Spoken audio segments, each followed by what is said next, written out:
महाराष्ट्र सरकार शेतकऱ्यांच्या हितासाठी अनेक योजना राबवत आहे।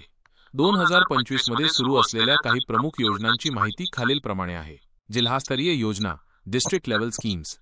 ग्रामीण भागातील दुग्धोत्पादनाला चालना देण्यासाठी अनुसूचित जाती, एससी, जमाती, टीएसपी आणि इतर मागासवर्गीय ओटीएसपी लाभार्थ्यांना 2 देशी संकरित गायी किंवा 2 म्हशींच्या गटांचे वाटप। यात 75% पर्यंत अनुदान मिळते। शेळी मेंढी पालनातून शेतकऱ्यांना पूरक उत्पन्न मिळवून देण्यासाठी अर्धबंदिस्त पद्धतीने शेळी मेंढी गट वाटप, एससी, टीएसपी आणि ओटीएसपी।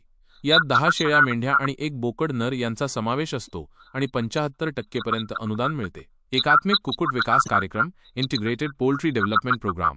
100 दिवसांच्या पिलांचे गट वाटप, सर्व प्रवर्गांसाठी 50% अनुदान। 25 माद्या अधिक 3 नर यांच्या गटांचे वाटप, सर्व प्रवर्गांसाठी 50% अनुदान। दुधाळ जनावरांना चारा पुरवठा, एससी लाभार्थ्यांसाठी दुष्काळ काळात शासकीय योजनांतील किंवा स्वतःच्या दुधाळ जनावरांना संकरित गाय म्हैस चारा पुरवठा 100% अनुदान।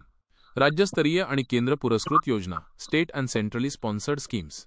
राष्ट्रीय पशुधन अभियान, नॅशनल लाईव्हस्टॉक मिशन NLM या अंतर्गत पशुधन उत्पादकता वाढवणे, आनुवंशिक सुधारणा करणे, चारा आणि खाद्य उपलब्धता वाढवणे आणि पशुधन आरोग्य सेवा सुधारणे यावर लक्ष केंद्रित केले जाते। पशुधन आरोग्य व रोग नियंत्रण कार्यक्रम, livestock health and disease control programme LHDCP, जनावरांचे आरोग्य सुधारणे आणि रोगांवर नियंत्रण ठेवणे। राष्ट्रीय गोकुळ मिशन, राष्ट्रीय गोकुल मिशन RGM, देशी गोवंशाचे संरक्षण आणि विकास करणे। पशुसंवर्धन पायाभूत सुविधा विकास निधी, animal husbandry infrastructure development fund AHIDF, पशुसंवर्धन क्षेत्रातील पायाभूत सुविधांच्या विकासासाठी आर्थिक सहाय्य पुरवणे। दुग्ध विकास कार्यक्रमांना सहाय्य, सपोर्टिंग डेअरी कोऑपरेटिव्हज आणि farmer producer organisations engaged in dairy activities SDCFPO, दुग्ध सहकारी संस्था आणि शेतकरी उत्पादक संघटनांना सहाय्य करणे। मुख्यमंत्री पशुधन विकास योजना, या योजनेत पशुपालनासाठी 50% ते 90% पर्यंत अनुदान मिळू शकते। विशेषतः अपंग व्यक्ती आणि निराधार महिलांसाठी